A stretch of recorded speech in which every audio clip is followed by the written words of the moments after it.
Bienvenidos. Esto es Fuera de la Caja. Yo soy Macario Schettino. Le agradezco mucho que me escuche en este análisis de la semana que termina el 5 de marzo. Ya estamos en el tercer mes de este año, de este 2023, y esta semana lo que hemos presenciado es digamos, incremento en el enfrentamiento que hay entre el señor López Obrador y el resto del mundo. Eh, el domingo pasado asistimos a manifestar nuestro rechazo a que se alteren las reglas electorales en México, una cantidad considerable de personas, ya lo platicamos precisamente la semana pasada, de entonces para acá, pues creo que se ha ratificado que estamos hablando pues de varios centenares de miles de personas. Eh, en la Ciudad de México una cantidad considerable y en muchas ciudades del país hubo pues una manifestación que considerando la población de cada lugar fue muy importante. El presidente pues evidentemente no está de acuerdo con los que fuimos a estas manifestaciones y pues como es su costumbre nos ha insultado de diversas maneras, pero más importante que eso ha pasado ya en el Congreso el resto del paquete llamado Plan B. Habían aprobado dos leyes originalmente y cuatro se quedaron pendientes porque el proceso legislativo se hizo con las patas. Nada más por eso estas leyes muy probablemente no tengan validez. El proceso con el que se construyeron no es el proceso que dice la Constitución. Se violaron etapas, algunas cosas se hicieron realmente muy mal. Entonces, simplemente por eso no deberían existir, pero hay también que discutir el fondo de las reformas. La intención del Plan B, el presidente afirma que es hacer más democrática la situación, ahorrar dinero, evitar la burocracia dorada. La verdad es que su único objetivo es destruir la democracia en México, eso es lo único que le importa. Él siempre ha sido así, él es una persona sumamente autoritaria. Si usted me hizo favor de leer México en el precipicio, recordará que en el primer capítulo describo la época en la que yo lo conocí, cuando pues él tomó su primer cargo de nivel nacional como presidente del PRD entonces, y ya era una persona claramente autoritaria. Yo prefería alejarme lo más pronto posible, otros prefirieron quedarse porque pues sabían, era también muy evidente, que López Obrador tendría éxito en materia política, junto con ese autoritarismo. Tiene carisma, sin duda, tiene una gran capacidad de transmitir ideas simples, no tiene otras, a la mayoría de la población, lo dice fácil, digámoslo así, y entonces pues mucha gente se quedó cerca de él aguantando el autoritarismo porque esperaban cosechar algo, ya fuera ir teniendo puestos conforme él se iba moviendo o desarrollar su carrera política en alianza y después avanzar en alguna otra dirección. Pero eso es imposible con él. Si usted decide apoyarlo, tiene que saber que en algún momento lo va a destruir. Así ha ocurrido con todos. Yo insisto, por eso yo me fui, pero pues otras personas ahí se quedaron. Ahora quiere destruir al país entero, es decir, quiere acabar con la democracia. Y como hemos platicado, no aquí, sino en los otros videos, los de largo aliento, sin democracia no hay posibilidad de tener una economía que funcione. Se puede generar algo de valor agregado destruyendo recursos. Es la forma como América Latina creció durante el siglo XX, es la forma como creció la Unión Soviética. En buena medida es la manera como China está creciendo o estuvo creciendo hasta hace muy poco, una destrucción de recursos que permite tener mayor actividad económica, pero que en el fondo no significa, creo yo, más crecimiento, no se está teniendo una mayor capacidad productiva, sino que se está destruyendo lo que había. Esto eventualmente llega a un punto donde hay que ajustar. América Latina ajustó en los años 80, esa es la década perdida, y a la hora que ve uno en el largo plazo el comportamiento de las economías latinoamericanas, son de dar vergüenza, y es esa la razón. La Unión Soviética le ocurrió lo mismo, se vino abajo, y todos los países que conformaban esa unión, ahora independientes, tienen también un nivel de vida inferior al que tuvieron, porque pues ese que tenían no era cierto, era la destrucción de recursos naturales. Creo que eso mismo le va a pasar a China, pero eso lo platicaremos en otra ocasión. Sin democracia no hay capacidad de generar riqueza. La destrucción de la democracia que pretende López Obrador va en contra del funcionamiento de una economía moderna, de forma que pues es una amenaza muy seria. Independientemente del tema económico, nada más por cuestiones de convivencia, es preferible la democracia a otras formas de gobierno. Muchas personas creen que puede existir un iluminado que nos guíe y con eso vivir muy bien. Es la idea del rey filósofo, que viene desde los tiempos de Platón, y es una muy mala idea. Esto rara vez funciona. Uno puede identificar así con los dedos prácticamente a monarcas o tiranos que tuvieron también la capacidad de generar buenas condiciones para su gente. Eh, Puede uno pensar en el señor que hizo Singapur, o si se quiere uno fijar aquí en México y se borra uno de la cabeza las creencias que aprende uno en primaria, pues podría uno pensar en Porfirio Díaz, que efectivamente era pues un personaje autoritario, no era un demócrata ni mucho menos, pero construyó mucho al extremo de que pues prácticamente todo el siglo XX no se hizo un kilómetro de ferrocarril adicional a los que él dejó, y todavía pues en buena parte de las ciudades del país las construcciones más bonitas, y que siguen ahí son las que se hicieron en su tiempo. Pero ya sabe usted, es el malo del cuento, y es el malo del cuento porque pues la revolución para legitimarse tenía que convertirlo en lo peor posible. De otra manera no se entenderían los 30 años de estancamiento económico que dejó la revolución, y por eso se hizo así. Y el gran defecto de Porfirio, pues efectivamente es que era un personaje autoritario. Ahora, en esa época, alrededor del inicio del siglo XX, pues era raro encontrar algún demócrata en el mundo. Esa no era la forma más popular, digamos, de hacer política. El que hoy el señor López Obrador esté tratando de convertirse en Porfirio, pues sí suena raro, porque hoy sí la democracia es el sistema político que todo mundo reconoce como el mejor posible. Pero él no, él quiere tener todo el poder en sus manos y no irse. Quiere tener a alguien que lo reemplace, pues que haga lo que él le diga, porque pues se equivocó y no cambió la constitución a tiempo. Pudo haber hecho esto que está haciendo del plan B, lo pudo haber hecho en los primeros 3 años y no lo hubiéramos podido detener. Incluso pudo haber modificado la constitución para reelegirse, que es lo que realmente quería. Y no lo hizo, no porque sea buena persona, sino porque no puede ver a largo plazo. Y no se le ocurrió que iba a perder la elección intermedia. Como él había planeado que en la elección intermedia ocurriera simultáneamente la revocación de mandato, eso le daba oportunidad de hacer campaña, y así como ganó con 53% del voto, volvería a hacerlo en 2021. Eso es lo que estaba en su cabeza. No fue así, y no lo ha podido corregir, y entonces le ocurrió cambiar la constitución. No puede porque no tiene los votos. Entonces cambia las leyes, aunque sean inconstitucionales, y como ya van a la corte, pues empezó a insultar durísimo a la presidenta de la Suprema Corte de Justicia, la ministra Norma Piña.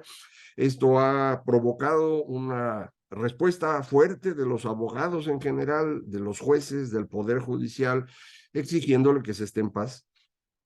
Eh, Creo que durante esta semana tuvimos también más señales desde el exterior de que el mundo ya está preocupado con López Obrador, a pesar de que México, en términos internacionales, nunca ha sido muy importante, al menos en los últimos 100 años, y durante el inicio de este gobierno todavía nos fuimos más a las márgenes, no hacíamos nada, pues ya nadie volteaba para acá. Pues ya voltearon porque sí les preocupa, este sigue siendo una economía muy grande, la economía número 15 del mundo. Para Estados Unidos es un aliado imprescindible, necesitan que estemos cuidando la frontera sur de su país porque pues ellos son una potencia global y la razón por la cual lo son es porque tienen dos aliados en el norte y en el sur y dos océanos y esto los hace pues muy seguros. Entonces no tienen, creo yo, ninguna necesidad de arriesgarse. Para ellos realmente no importa nosotros cómo nos gobernamos siempre y cuando no seamos una amenaza. Y ahora creo que estamos empezando a llegar al nivel de amenaza. Un poquito para defenderse de estos ataques externos, el presidente recibió el sábado a un señor, se llama Ian Bremmer, que es un consultor de una empresa que hace trabajos de geopolítica para información de las empresas que lo contratan, y pues lo recibió y se tomó foto con él para que se vea que si hay alguien que le hace caso. No sé las razones detrás del comportamiento del señor Bremer, pero entiendo que López Obrador está tratando de conseguir a alguien que pues le limpie un poco la cara frente al resto del mundo.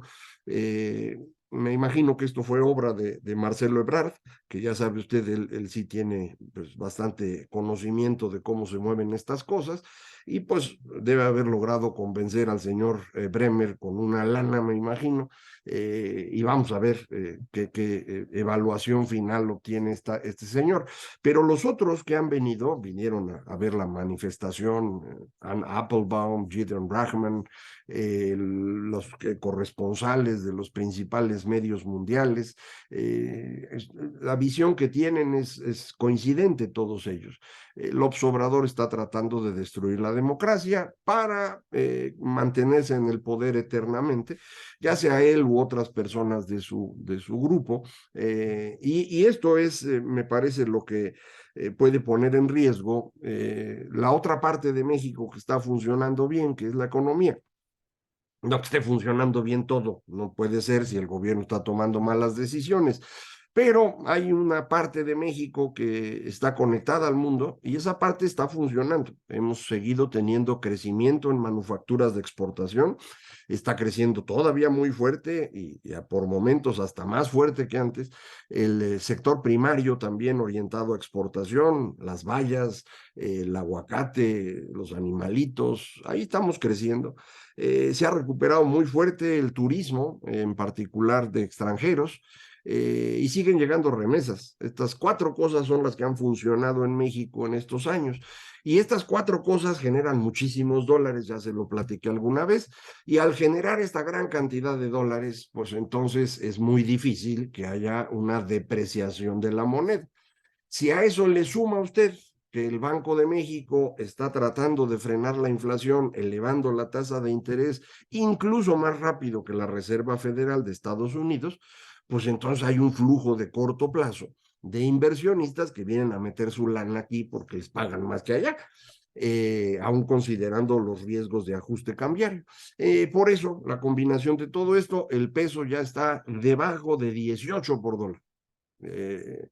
Si usted tiene por ahí un dinerito que le sobre, a lo mejor ya es tiempo de que compre algunos dólares, no porque vaya a haber un ajuste brutal, pero tampoco puede mantenerse en ese nivel por mucho tiempo, porque si usted, en vez de estar produciendo aquí maquinaria para exportar, que la vendía a 20 por dólar, ahora está en 18 por dólar, eso significa que a usted le bajaron sus ingresos 10%. Por cada dólar que exportaba, usted tenía 20 pesos. Ahora tiene 18, perdió 2 de 20, 10%. ¿Qué va a hacer usted? Pues vender menos.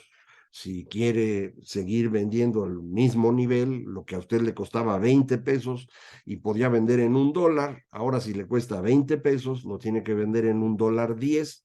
Entonces allá con $1.10 le van a decir, está caro, a lo mejor le compro a Vietnam o le compro a Indonesia. Entonces, cuando usted tiene una apreciación del tipo de cambio, va a tener un efecto inmediato en exportar menos y en importar más, de manera que con eso los dólares se equilibran y va usted a llegar al nivel razonable del tipo de cambio.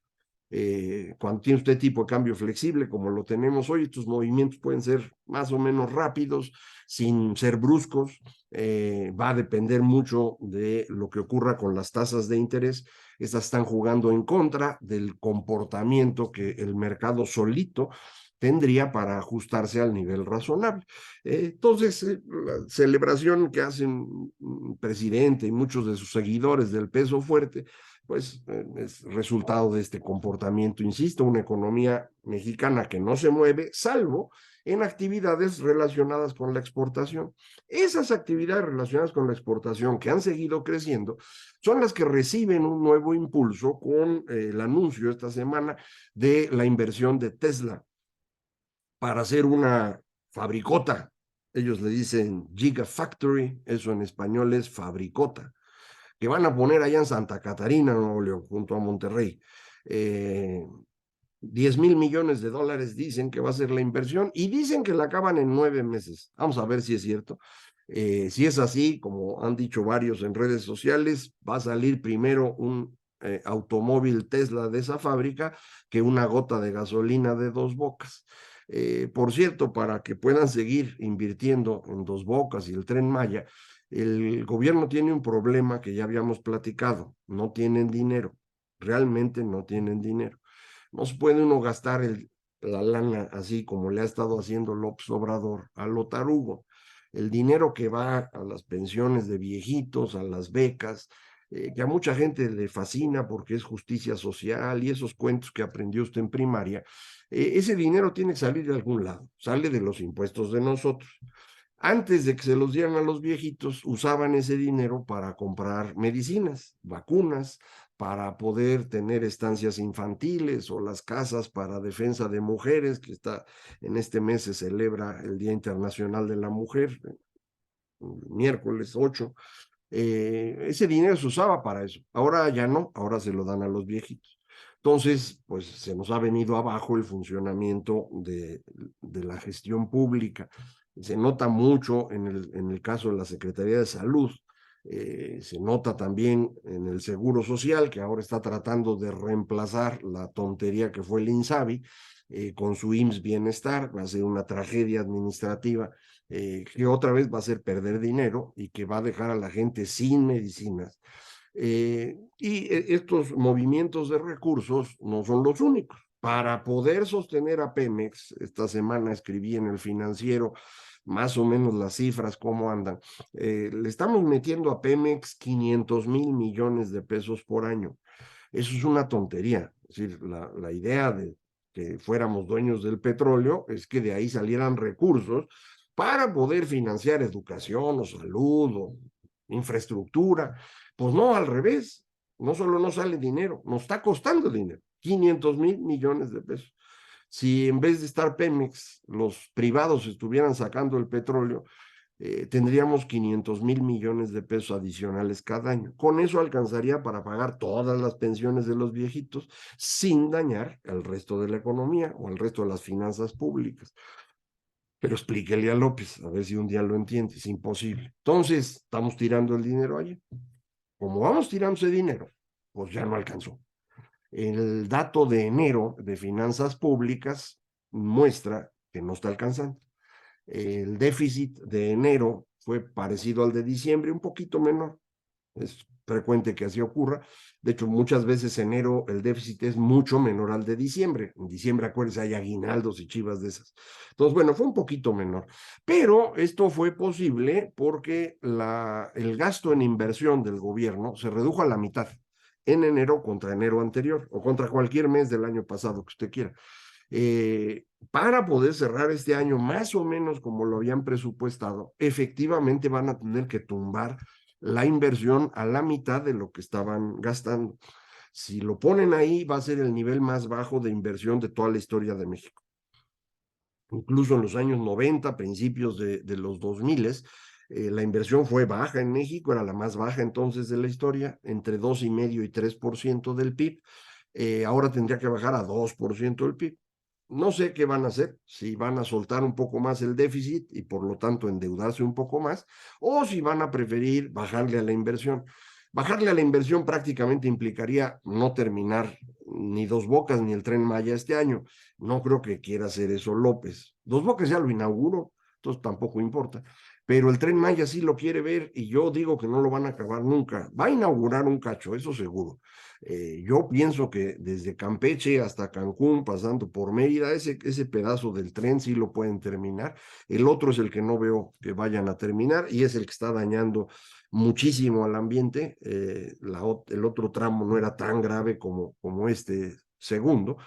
Eh, pero pues, insisto, hacerlo implicaría gastar un dinero que no tienen, meternos en una deuda demasiado grande y rumbo a un año electoral pondría en riesgo la imagen de México, que si está dañada ya en lo político, se dañaría también en materia económica. Ya veremos qué ocurre y cuando lo veamos, lo platicamos aquí como siempre. Esto fue Fuera de la Caja.